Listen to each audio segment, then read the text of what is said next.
We have a number of individuals who are part of Upstream here today to answer your questions about Upstream more generally, as well as the specific pilot opportunity that we will be offering. If at any time you have any questions, feel free to put them in the chat or raise your hand. We will also be recording this particular session, so you guys do it afterwards or share it with those you know. So with that, I'm going to go ahead, and I think, Eileen, you are in charge of the slide deck. Wonderful. So again, thanks so much for joining us for this informational session. Today, we're going to talk a little, just do brief introductions, talk about the center itself, and then get into the specifics about the PNF opportunity. The folks talking with you today are myself, Dr. Bob Hyatt, and Dr. David Rakoff. And we also have two additional members of the leadership team, Eileen Barnaby and Leslie Sept on the line. And so I'm going to go ahead and just briefly introduce myself, and then David, I'm going to have you introduce yourself when you share about the center more broadly. My name is Elise Adams. I am a professor here at Stanford in the Departments of Health Policy and Epi and Population Health. I am also part of the Stanford Cancer Institute. I'm the AD for Cancer Health Equity and Community Engagement, as well as a few other things. But I'm going to hand it off to David to introduce himself and to talk about the Upstream Center. Thank you so much. Thank you. So I'm David Rakoff, and I'm one of the PIs of the center. And in talking about the center, oh, I lost the slides. I don't know if we can get those back. Well, I'll just start talking. They're not that important. So in thinking about this center, this was a really unique call from the National Cancer Institute a few years back that we applied for. And it's a consortium of folks from UC Davis, UCSF, Stanford, all working equally together on this. And the reason NCI was so interested in this is that there's this higher burden of cancer in persistent poverty areas. And they really wanted to bring people together to think of creative new ways to address that. It's something that's been there for a while, and we haven't made progress. So this is a very sort of action-oriented, outcome-oriented project of really addressing that. And the approach that we had here, which is sort of why we have this Upstream name, is thinking about the upstream causes of cancer in persistent poverty areas. So another way to think about that is the causes of the causes. So we think about the risk factors for colorectal cancer, dietary factors, screening, what causes people to get screening or not, why do people have different diets, and so thinking about those in terms of upstream factors for cancer. An important thing, and we'll come back to this a few times, and thinking about these questions, is that this isn't about individual behaviors necessarily as much, although that can really be a part of your projects, but it's sort of thinking about why some areas, persistent poverty areas, have higher rates of cancer and others don't. And so it's going to think about context and what people have access to and what opportunities are there, taking some of those risk factors sort of out of the individual and thinking about the context and structures that affect them. Next slide. So one of the other aspects of this proposal is thinking somewhat locally and thinking about really specific places. So rather than doing research about just persistent poverty areas and all of them lumped together across the US, it's thinking about the unique attributes of places and what might be mattering in different ways in different places. And so we're thinking about this locally in terms of the catchment areas in the Bay Area. So on the left, at least as I'm looking at it, is figure 1 is shown in red the persistent poverty areas as census tracts around the sort of Bay Area. And there's actually, more when we kind of zoom in, but a lot of these larger census tracts in more rural areas you can see sort of scattered around the Bay Area. The other figure there is kind of zooming in a little more so you can see some of the areas of persistent poverty that are outlined in green. And then overlaid on this is one example of sort of a risk factor for colorectal cancer, which is colorectal cancer screening shown in the grayed areas. So those are areas in the lowest quartile of colorectal cancer screening. So you can see, definitely not complete overlap, but some interesting sort of patterns of overlap, especially when you look at the areas around UC Davis there. Next slide. So another sort of thing that we think about in part of being upstream is thinking about the pre-disease and prevention. And it's not to say that everything along this pathway isn't super, super important. It was from sort of our perspective and the National Cancer Institute perspective, they felt there's been less attention and less research into a lot of things on the sort of preventative or pre-disease side, and a lot of really just challenges in doing that work that they wanted to address with these centers. So again, all of this is super important, but what we're looking for in these pilot projects and what we're working on bringing together in the center is things that are really looking at primary prevention, thinking about before disease occurs. Next slide. So, you're here for hearing about the sort of pilot projects. That's one of the components of this center. There's also two research projects that are part of the center that are focused on sort of upstream causes, as I've talked about. One is an evaluation of the California Guaranteed Income Pilot Program that just really has started rolling out over the last 6 months. And so the state of California, the Department of Health and Human Services for the state, awarded community organizations that applied grants to do basic income pilots in populations in their community. So we're doing an evaluation of how receiving a basic income might change some of these risk factors for colorectal cancer. That's one project. Next project is similar, but instead of looking at basic income, looking at the Cal EITC, or the Earned Income Tax Credit. There's been some evidence from other studies about health benefits of the EITC, and California implemented a really unique version of the EITC where it was much more generous, had a lot more funding for lower income households. And so there hadn't been any research yet really on the effects of the Cal EITC in particular.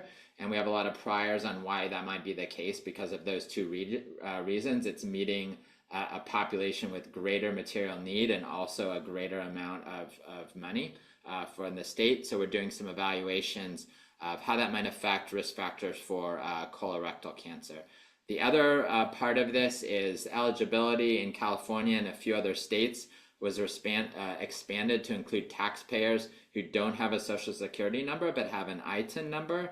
And so that's really going to increase the number of people who will be able to receive the credit. So I'll also be doing work on that. Next slide.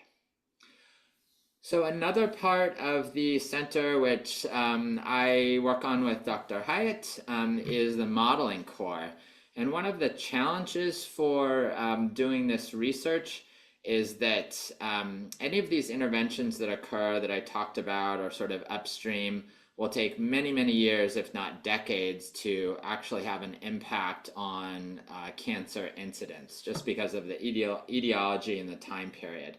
And so it's really hard to study that. So one of the approaches that we're taking here is taking coefficients from the literature and from these research projects and putting them into a mathematical model to estimate based on a number of sort of coefficients based on the literature, characteristics of the population, what we expect the effects on colorectal cancer might be in the future to sort of motivate some of this work and think about how cost effective, how useful might some of these upstream interventions be.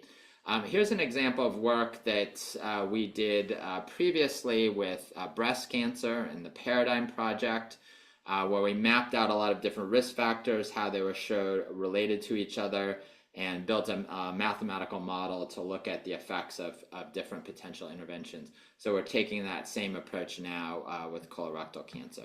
And the reason I mention all of these, as Dr. Hyatt will get into in a minute, is that in thinking about pilot projects, we're really interested in things that might help be related to these projects, either kind of like help with mathematical modeling, be related to that, be related to income interventions. I mean, we're interested in all sorts of things, but I think the ideal pilot projects are something that are complementary, that aren't doing the same thing, that are doing something different, but that are complementary to this work to really bring people together in the center to be making progress on these problems. Next slide.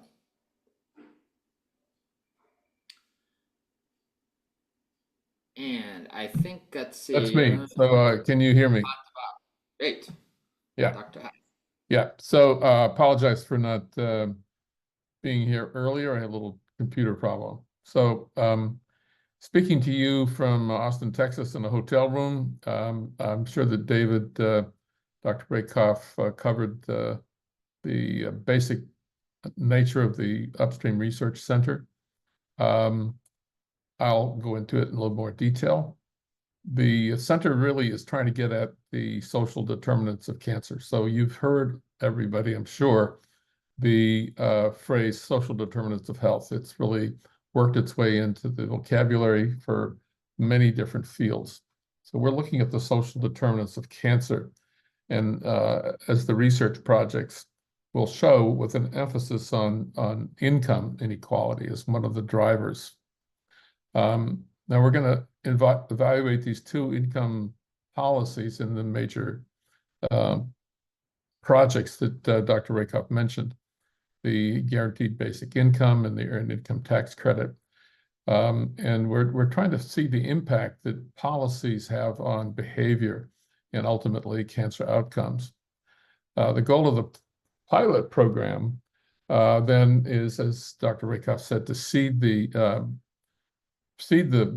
ideas behind the major projects, to look for innovative and sustainable strategies that might work to alleviate persistent poverty or the effects of persistent poverty. Next slide. So the pilot grants, which have started, this is the third round, have started to engage individuals from all three institutes to look at aspects of this question. They're pilot projects. They're not meant to be comprehensive, but to serve the idea base that we're looking at here. So they can be used to expand the research support that's needed for external peer-reviewed grants down the line, like a lot of pilot grants are. They can be used to produce evidence that would enhance the work that we're doing in the two major projects. And they can be used to facilitate partnerships. So already the pilot awardees that we have started to join us in the center, and they help to enrich the interests and qualities of people who we're working with. It's very much of a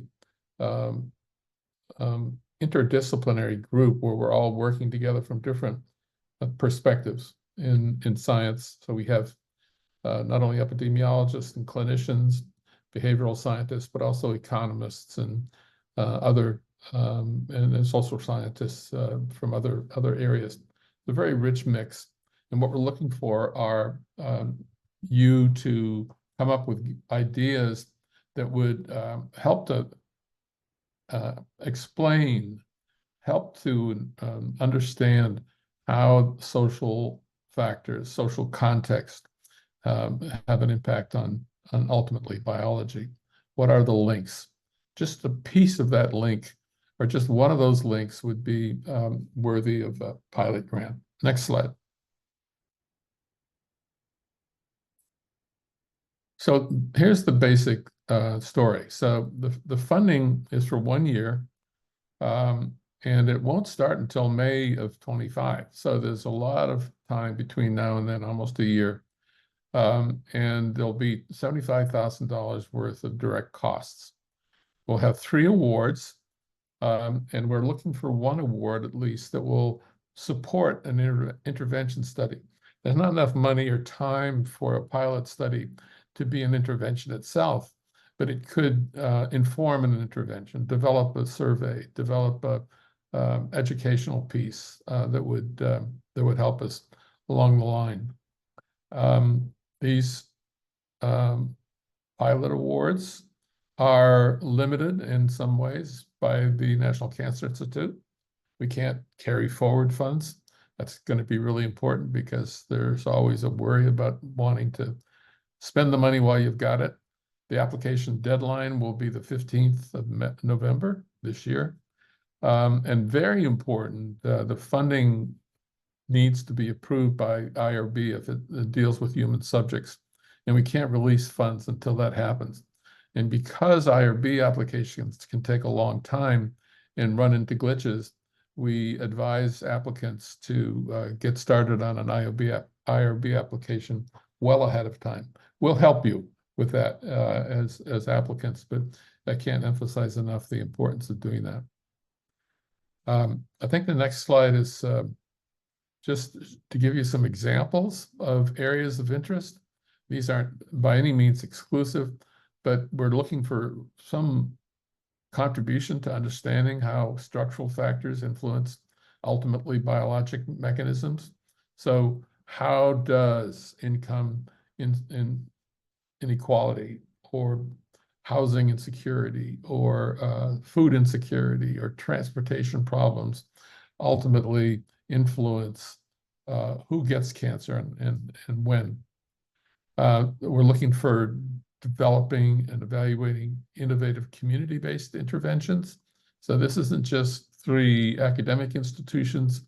It's we're working very closely with our regional coalition partners who are from the communities affected, and they're giving us ideas and feedback and engagement ideas that make what we're doing more relevant to the populations at hand. And then finally, to develop other methods to evaluate and disseminate the impact of policies like the EITC on cancer incidence and mortality.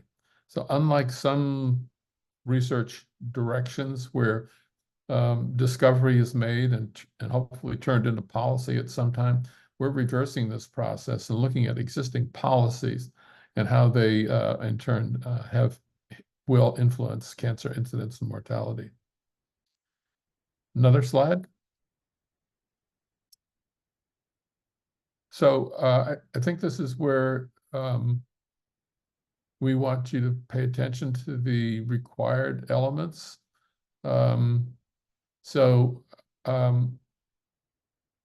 This is this where Alice takes over, or can I speak about this?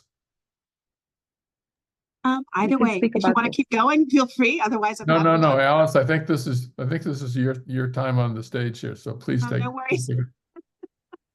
No worries. Thanks so much, Bob. So certainly we have a number of required elements for the pilot project as in past years. And there's a specific map to help guide you in terms of which of the areas are considered persistent poverty areas. And then we also have a map related to rural areas, which is not a requirement, but something we really encourage people to do. So check out those maps on the website that have been linked in the RFA. Proposals that are related to that first project that David mentioned around the evaluation of the guaranteed income projects really should first contact us so that we can contact you with the PIs of that project just to make sure that what your goals are in alignment with what's going on and don't overlap with projects that have already been planned for that project. So that's critical. We really encourage applications for that, but we want you to contact us first so that we can help guide you through that process and do some matchmaking there. Finally, all pilots are expected to have a deliverable. That could be a presentation, a publication, a poster, or a report of preliminary results. But we really want you to have something tangible to take away from this experience with us. Next slide, please. So again, we give preferences to applications that are focused on addressing the needs of rural communities and persistent poverty areas, as I just mentioned.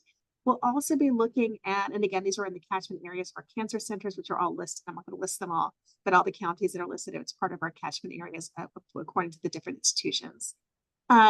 We are interested also in preparations for interventional studies. So in other words, we don't expect you to conduct and evaluate an intervention with a pilot study, but we really are encouraging people to think about, if you're thinking about a future intervention, to consider using this pilot grant opportunity as a way to prepare for those interventions and really inform that process in meaningful ways, and hopefully with a lot of community engagement and prioritization of intervention areas. Lastly, we really believe in and encourage team science. In particular, we're interested in folks who are interested in connecting partners across the different institutions. We tend to be very silent in research, as you know, and we take every opportunity that we can to encourage that cross-institutional collaboration in the spirit of team science. Next slide, please. So here you can see the eligibility criteria, and then you can read these yourself. So I'm going to go through these rather quickly, but please do check these out. Now, due to the nature of the institutions where this funding is and where the funding is coming from, eligible PIs do need to be from PIs faculty from Stanford, UCD, or UCSF with PI eligibility in those institutions. In addition, if you're a postdoctoral scholar, we certainly encourage you to apply as well. But again, sort of thinking about that, the PI eligibility is important here, and you can read more about that in the RFA. If you are a postdoc, you do need at least 1 year remaining in your fellowship, and you do need a faculty mentor. So keep that in mind. You should have a PI who's eligible and interested and willing to serve as a mentor on the project. Community partners are very much encouraged to apply. We hope you will. And faculty as well can serve as project leaders, but keep in mind for administrative purposes on paper and in practice, the PI really does need to be from Stanford, UCD, and UCSF. That doesn't mean you can't have co-PIs, but at least one of the PIs has to be centered at those institutions on faculty. And again, as Bob really pointed out, this is really important. I don't need to re-emphasize it here. IOB approval will be required before funding can be dispersed. So we're really encouraging people to go ahead and submit those even before or at the time at which they submit their application for consideration for funding. Next slide, please.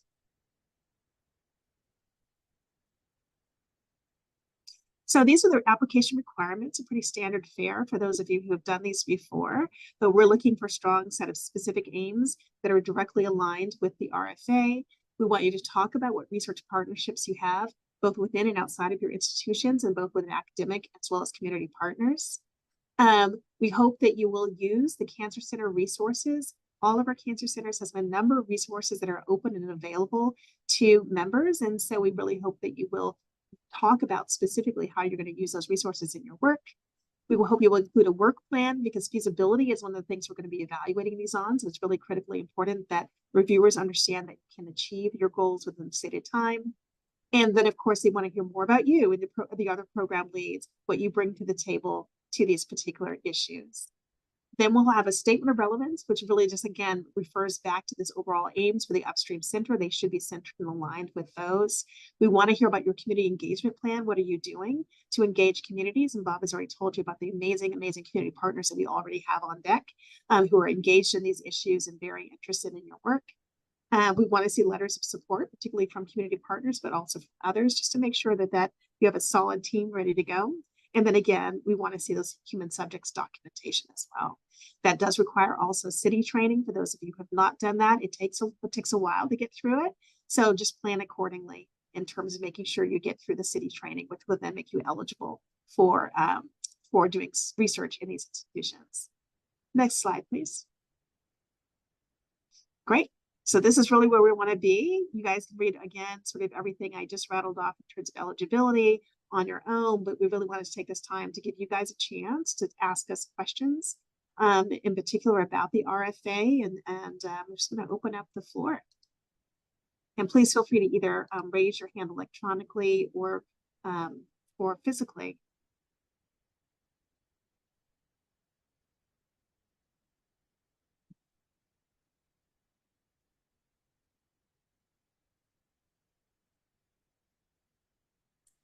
Thanks so much for the presentation, and sorry, my Zoom video is not working for some reason. No worries.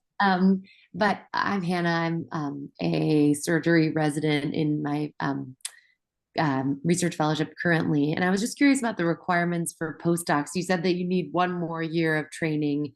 Is that would that be like from what year would that basically be?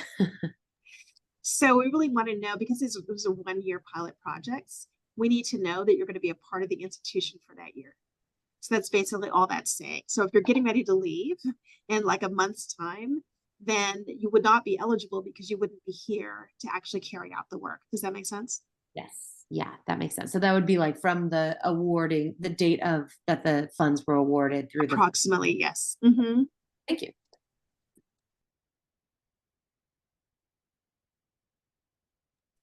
And to the question in the chat, thank you so much, Kay, who asked, can your group help us make connections with potential partners at other institutions? Absolutely, that's what we're here for.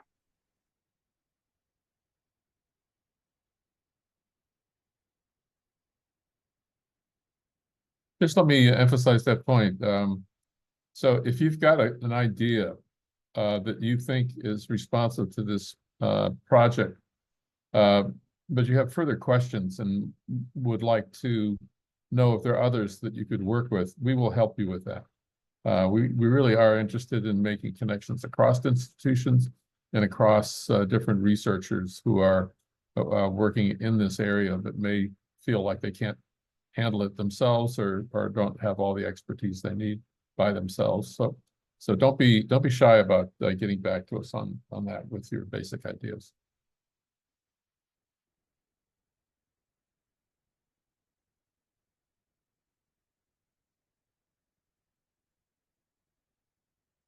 Tell your friends about the project. We want to disseminate this information broadly. There will be efforts from all three institutions to go deep to other departments, centers within the institutions to inform people about what this is about broadly and to look for pilots. So this is an ongoing process that we hope will speed up people's attention and readiness to submit in November.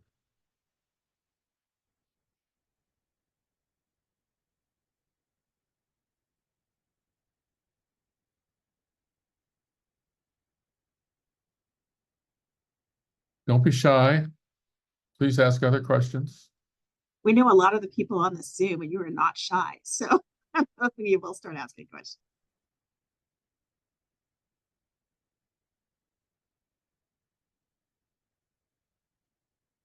Well, I guess we've answered all the ones that were on people's minds right now, but don't be shy about getting back to us with things that appear to your mind after the session here.